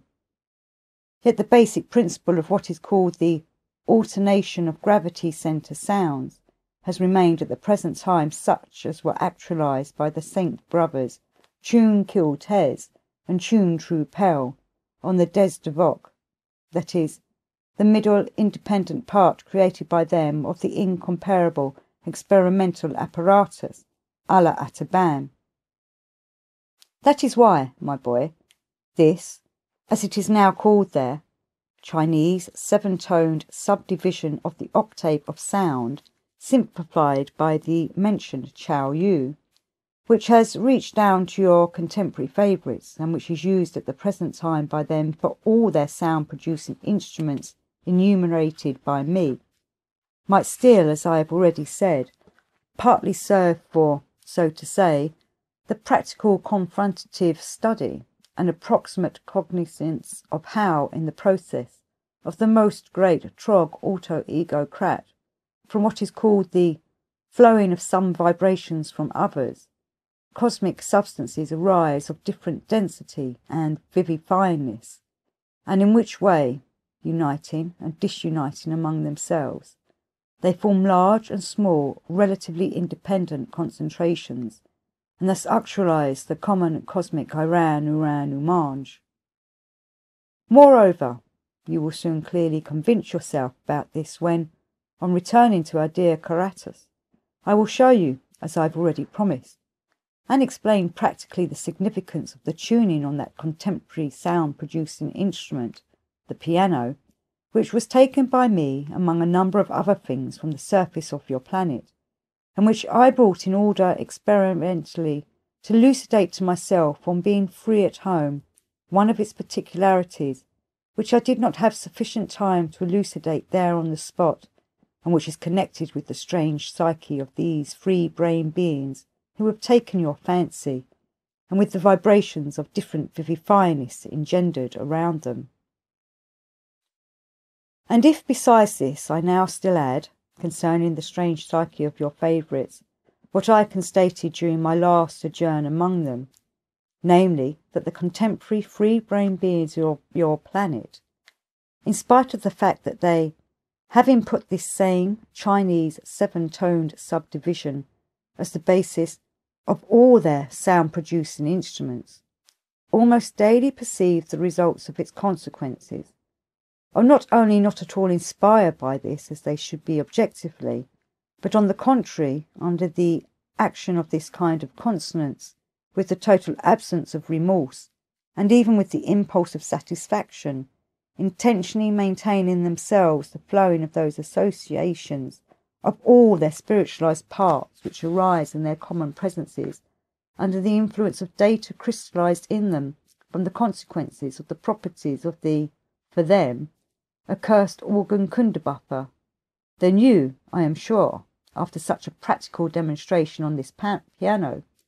will have not only an approximate representation concerning all what are called some obtained from the other and harmoniously flowing gravity centre vibrations, but likewise you will constate once more with the impulse of astonishment to what an extent there is weakened in the common presences of these favourites of yours the essence of the action of those being data, which in general are proper to be crystallized in the presences of all free-brain beings, and the totality of which is called quickness of instinct. And so, my boy, thanks on the one hand to the infallibly continuing deterioration in the common presences of these free-brain beings who have taken your fancy, of the quality of the functioning of the data crystallized in them for healthy being mentation, and on the other hand to the always increasing number among them being formed into responsible beings of the mentioned new types, namely, of learned beings of new formation, that ultimately reached the contemporary free-brain beings of this ill-fated planet from this detailed totality of information, already thoroughly cognized by the reason of former beings similar to them, and almost unprecedented everywhere in the universe among ordinary free-brain beings, and which had gradually begun to change, namely, the totality of that true information which today is already used for the welfare of ordinary free-brain beings everywhere on the planets of our great megalocosmos, with the exception of the beings of only that planet on which this totality of information arose, only that which our always esteemed Mullah Nasir ad-Din defines by the following words: "Glory to thee, Lord Creator, for having made the teeth of wolves not like the horns of my dear buffalo, for now I can make several excellent combs for my dear wife." And with particular regard to the Chinese seven-tone subdivision of the octave, which has reached down to your contemporary favourites, then although, as I have already said, they use it widely in the process of their ordinary existence, yet at the same time they do not even suspect that such a subdivision was specially created and constructed on those sound principles on which everything existing in the whole of our great megalocosmos is maintained. If one does not consider that insignificant number of free-brain beings of certain small groups who existed on the continent Asia, and who instinctively sensed the hidden meaning of this Chinese division of a whole sound into 7 definite centres of gravity, and reproduced it practically, exclusively only during such being manifestations of theirs as they considered sacred, then one may boldly say that in the presences of almost all free-brain beings who arose on this planet of yours during recent centuries, the data for the cognizance of the altitude of thought and meaning put into this subdivision have already entirely ceased to be crystallized. But the contemporary free-brain beings there who breed on this same continent Asia, as well as on all other terra firma of the surface of this planet of yours, having already lost every kind of instinctive foiling, all without exception use it for the satisfaction of only certain of their low purposes, unbecoming to free-brain beings. What is most interesting, however, of all the history related by me concerning the cognizance of the sacred law of Heptaparaparshinokh by free-brain beings who bred on your planet, and which concerns chiefly the contemporary beings, is that although a great number of all kinds of totalities of special information, or as they themselves express it, separate branches of scientific knowledge, again arose among them at the present time and began by them, so to say, to be learned by rote, yet concerning the law of vibrations, which branch is the most important, and which gives the possibility, though approximately, of recognizing reality, there is among them absolutely nothing, if, of course, one does not reckon that celebrated what is called theory of sound, which arose comparatively recently, and which is seriously studied and, as it were, known by their contemporary, as they are called, learned physicists and learned musicians. In order that you may, so to say,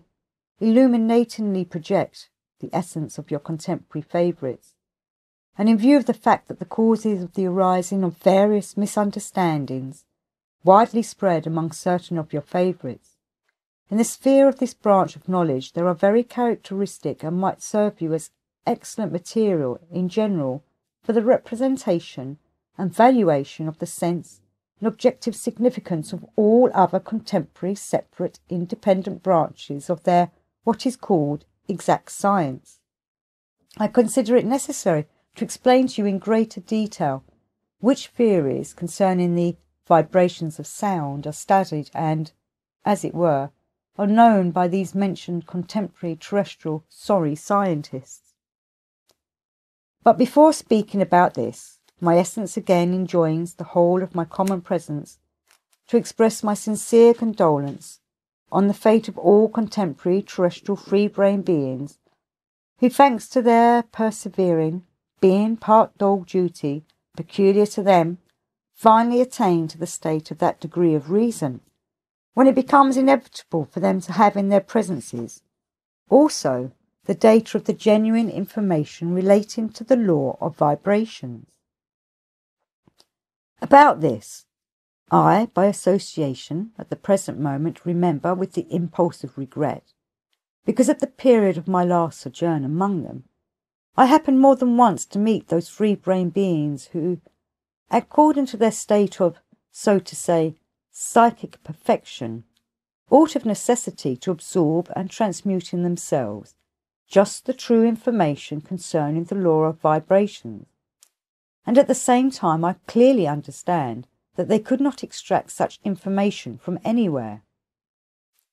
There is, indeed, among them at the present time such a totality of information, or, as they themselves name it, a theory of vibrations. Yet the mentioned unfortunate contemporary beings who are in need of this information cannot, in spite of their wishes and efforts, obtain anything tolerably satisfactory for their searchings, except various misconceptions and contradictions. And so, my boy, the basis for the arising of such terrestrial misunderstandings was that various fragments of information concerning the law of vibrations reached the contemporary beings from two independent sources, namely, from those same ancient Chinese and from those ancient Greeks, about whom, you remember, I have already told you that their community was formed there long ago between the continents of Asia and Europe by those Asiatic fishermen who, out of boredom, during bad weather, invented various sciences, among which was just this science of the vibrations of sound. And this science of theirs, later passing from generation to generation, reached your contemporary favourites almost simultaneously with the said Chinese science. All subsequent misunderstandings began with this, that in the information which had reached them from the ancient Chinese, it was shown that the whole octave of vibrations has 7 restorals, that is to say, that the octave consists of 7 gravity centre sounds, while in the Greek information it was said that the whole octave of vibrations has 5 restorials, that is to say, that the octave consists of 5 centres of gravity, or 5 whole notes. And so, only in consequence of the fact that in the presences of your favourites of recent centuries, the function of every kind of data for being logical reflection crystallised in them began to proceed almost, as it is said there, topsy-turvy, and as both of these entirely differently sourced informations which reached them appeared to them, according to their bob-tailed logical mentation, equally plausible, then those beings of contemporary civilization who began in a new fashion to bake, like pancakes, all kinds of separate independent branches of their illustrious science, having fallen during several years into a state of what is called troubled perplexity, could not in any way whatsoever decide which of these 2 contradictory theories to prefer, and which of them to accept and include in the number of branches of their official science. After a great deal of, as they still sometimes say, drying of saliva, they finally decided, in order that no one should be offended, and at the same time, in order to have also this branch in their science, to unite into one both of these theories which had reached them from ancient times, and which had nothing in common with each other. And a little later, when one of them, named Gurdjieff, thought out a very long mathematical explanation of this misunderstanding, namely, why in one theory there is mentioned the division of the octave into 7 whole sounds, while in the other into only 5 whole sounds, and why and how such an important contradiction had occurred, then these mathematical explanations of his entirely pacified all the corresponding representatives of contemporary civilization, so that now, with a quiet conscience, They produce all their wiseacring concerning vibrations on the basis of the mathematical explanations of this obliging Gurdjieff. In these mathematical explanations, the following considerations were adduced. Now, that is to say, this same obliging Gurdjieff, in a certain way known to himself, calculated the number of vibrations of all the Chinese 7 whole notes, and began to explain that in the Chinese 7-toned octave, those whole notes called mi and si are not whole notes at all, but only half notes, since the number of vibrations which they have almost coincides with the number of vibrations of those Greek half notes, which according to the division of the Greek octave are found just between the Chinese whole notes mi and fa, and between si and do. He made the further supposition that it was obviously convenient for the Chinese to have the ristorial of the voice, that is, the centre of gravity of the voice, also on these half notes, and therefore they divided their octave not into 5 whole notes like the Greeks, but into 7, and so on in this way. After this explanation of Mr. Gurdjieff, as I've already told you, all the other contemporary scientists of new formations were completely pacified, having stuck a label also on this branch of their official science. And now among them, this branch, under the name of the theory of the law of vibrations, exists there, as our wise teacher Mullah Nasir ad-Din would say, in clover. About the given case I still remember, and willy-nilly cannot help expressing aloud, that wise formulation of our always esteemed Mullah Nasir ad-Din, whose expression he has in the following words.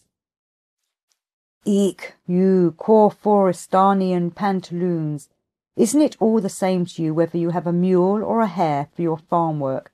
Haven't both of these animals 4 legs? These contemporary favourites of yours of course do not know, and do not even suspect, these 2 independent divisions of the octave into whole notes, which they now have, and which they called the Chinese and the Greek, have as the basis of their arising 2 entirely different causes. The first, that is, the Chinese division, is, as I have already said, the result of the thorough cognizance by the great learned twin brothers, unprecedented on earth previously as well as subsequently, of the law of Heptaparaparshinokh, and the second, that is, the Greek division, was made only on the basis of what is called the ristorials of voice, which were in the voices of the beings Greek of that period, when this 5-tone Greek octave was composed. Almost as many of these ristorials of the voice, or, as they are still sometimes named, light sounds of voice, are formed among your favourites, and until today are still formed,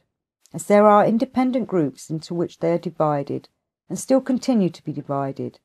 and this proceeds so because these light sounds of voice are in general formed among the beings from many outer as well as inner surrounding conditions not depending on them themselves, as for instance, geographical, hereditary, religious, and even from the quality of nourishment and the quality of reciprocal influences, and so on and so forth. Your contemporary favourites, of course, cannot understand that however hard these same ancient Greeks tried, or, so to say, however conscientious their attitude towards this matter, they could not with all their wish find in the division of the octave of sound into definite tones even more or less than these 5 whole notes, since the totality of all the conditions not depending on them, both inner and outer, gave them the possibility at the reproduction of their chanting to rely only on their 5 ristorials of voice. Ristorials, or gravity centre sounds, in the voices of beings are in general and are called those notes which, during the reproductions of different sounds by corresponding organs, the beings manifest according to the properties fixed in them and depending on the general function of their presence, which properties in their turn are the result of hereditary and of acquired faculties, freely, easily, and for a long time, without evoking any tension whatsoever on the part of other separate functionings of theirs. That is to say, in other words, the restorials are obtained when the tempo of the result of such a manifestation of theirs fully harmonizes with other functionings of their common presence, the tempo of which is already fixed in them thanks to all the inner and outer conditions of their common being existence. Thanks to the various conditions there of local character, and also to various assimilated hereditary qualities, various restorials of voice, or gravity-centre notes, are formed in beings of almost each group or of each geographical place, and hence the division of the octave into whole notes among beings who breed on each definite part of the surface of this planet of yours is quite different.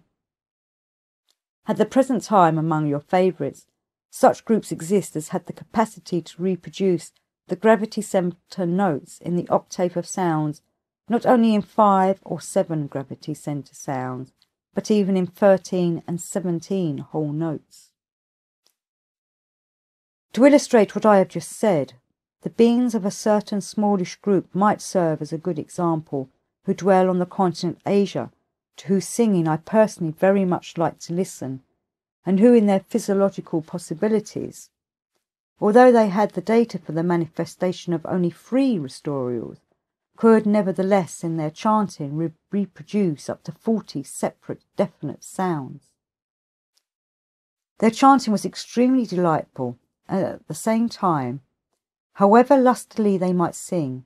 yet the calm and sustained reproductions of the vibrations of sound were obtained among them only on one or other of these 3 of their organic restorials. This physiological particularity of theirs, namely, that whatever number of definite sounds they reproduced, the beings of this small group always obtained in the whole octave of their voice, only on these 3 restorials inherent in them, what is called the unchanging totality of vibrations, and that all during their manifestation these restorials have the property of evoking what is called centralization, an echo in the whole process of a being, I made very clear to myself when, having become interested in their chanting, I began to investigate this particularity, rare among your contemporary favourites,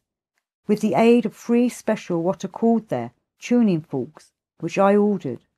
and with the aid of several very sensitive what are called vibrometers, which I possessed, and which were invented for me personally by my essence friend Gunahor Harhak. In the Chinese division of the octave into whole notes, this being property was not at all taken into account. The basis of the Chinese subdivision of the octave into 7 whole notes, as well as the basis of all the information composed in the totality of the special branch of knowledge relating to the law of nine foulness, constituted of the results of these conscious labours and intentional sufferings of the 2 great twin brothers, for which their higher bodies became beatified, and who now dwell on that holy planet on which we recently had the happiness to be. However it might have been there, my boy, yet at the present time I regret very much that it will be impossible for me with the contemporary sound-producing instrument piano which I brought from the surface of your planet, to explain fully to you the laws of vibration of all sources which actualize the common cosmic Ansalpalaorsia, as this was ideally possible to do on the remarkable Law of Nine created by the follower of the great twin brothers, himself not less great, also a Chinese learned being, King Tu Toz. On that remarkable elucidatory apparatus, Law of Nine, King Tu Toz arranged and tuned, according to the corresponding calculations made by the great brothers, just as many strings for engendering vibrations as there are consecutive sources in the universe from any planet up to the protocosmos, in the presences of which the vibrations of cosmic substances, changing according to law during the trog auto-egocratic processes, blend correspondingly for the actualization of everything further. However, my boy, Although the sound-producing instrument piano which I brought from the surface of your planet is a very typical invention of your contemporary favourites, yet owing to the fact, as I have already told you, that the fundamental tuning of the strings of its whole notes and half notes has not yet been changed, therefore, according to the consecutive blending vibrations evoked in a corresponding manner by the strings on it, it might still be possible experimentally to demonstrate at least the law of vibrations issuing from any one fundamental common cosmic octave of substances, that is to say, issuing from one of the 7 fundamental totalities of sources,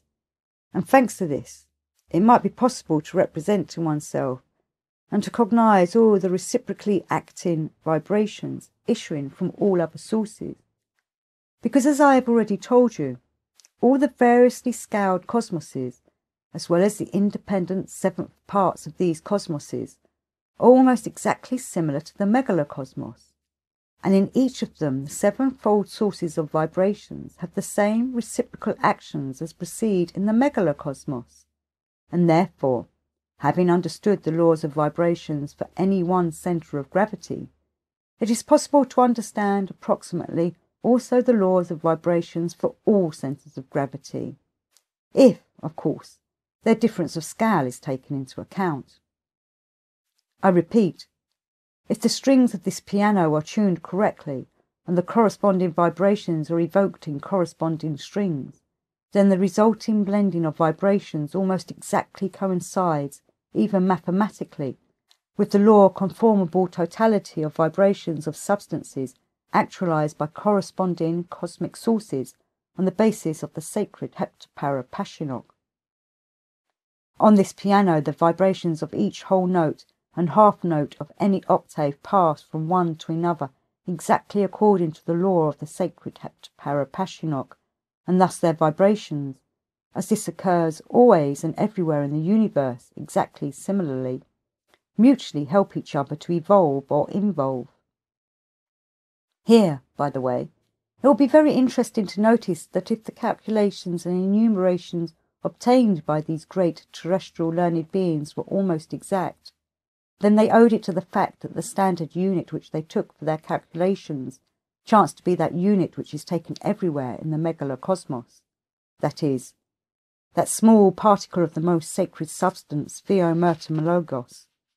in which there might still be all the fullness of the power of vivifyingness proper to it. Well, just here I will explain to you, as I promised, about the already mentioned Nereonusian world sound. The Nereonusian world sound is just that sound, the vibrations of which have been taken from ancient times, and even at the present time there is still taken, it is true, for a very small number of your favourites, of course, of this same China, for their sound-producing instruments as the absolute vibrations of the note do. The history of the constatation of the existence there on your planet of this sound is as follows. It was first discovered by that learned member of the Society Akkudan,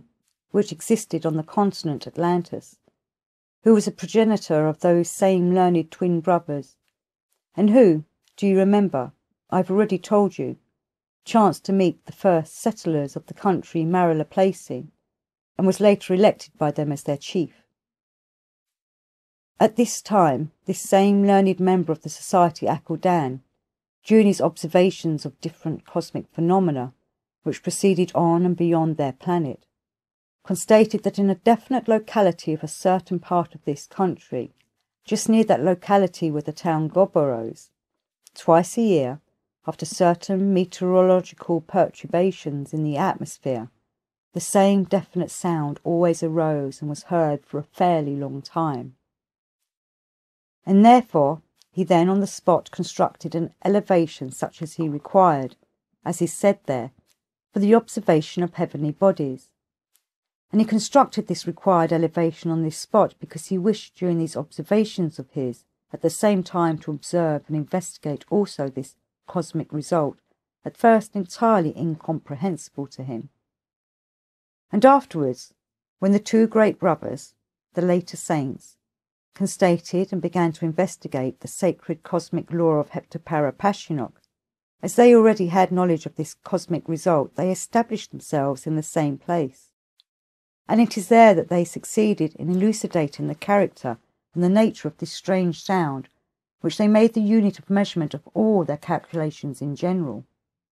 On this piano, vibrations of extraneous origin came through different shocks and tremblings,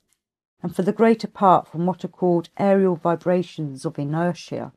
which are generally formed in the atmospheric space by the natural vibrations already referred to. It is necessary at this point, in connection with the actualization of the fifth stopinder of the sacred Heptaparaparshinokh, to trace a parallel between two processes which externally have nothing in common with one another, namely, in the same manner as the first being food cannot acquire its vivifying power until after its transformation into being Pian Johari. In the same manner, on this piano, the vibrations of a chord do not acquire a corresponding vivifying power until they have been fused with the preceding vibrations produced, starting from the centre of gravity of the totality of the vibrations of the note soul. This last particularity of the sacred law of Heptaparaparshinokh is absolutely certain in this given case, that is to say, on the piano, but uniquely in consequence of the fact that if the vibration of me and C are produced in a hermetically sealed room, these vibrations either cease instantly, or else the notes mi and si, by reason of the momentum obtained from the first shock given for their arising, undergo involution and immediately cease. That is to say, as soon as the note mi reaches the note do and the note si the lower fa. In conclusion of the explanations that I have already given you relating to the subdivision into 7 tones of the octave of sound which exists among your favourites, I must once again, alas, insist on this fact that if anything has remained and reached them of this knowledge, they have forgotten everything that was essential, and always for the same reason,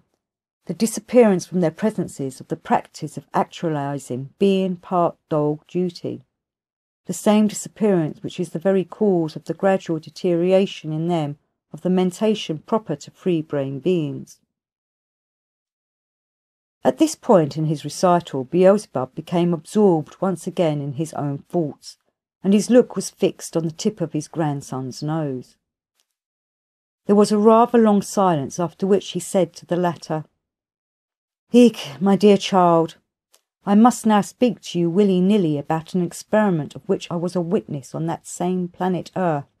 and which refers to the laws of vibrations. I shall moreover speak to you about it in all possible detail for the 2 following reasons. The first is because I have already said much to you about this first fundamental sacred law of Heptaparaparshinokh.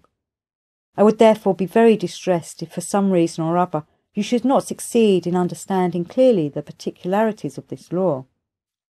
This is why I now find myself constrained to hide nothing from you concerning these experiments, because I am sure that they will enable you to form for yourself an exhaustive representation. And in the second place, I wish to impart to you all possible details concerning these experiments, because the terrestrial being who made them, thanks to the knowledge of cosmic vibrations which he had acquired, was the sole and unique being who, during the many centuries that I existed upon the earth, recognized and came to know my true nature.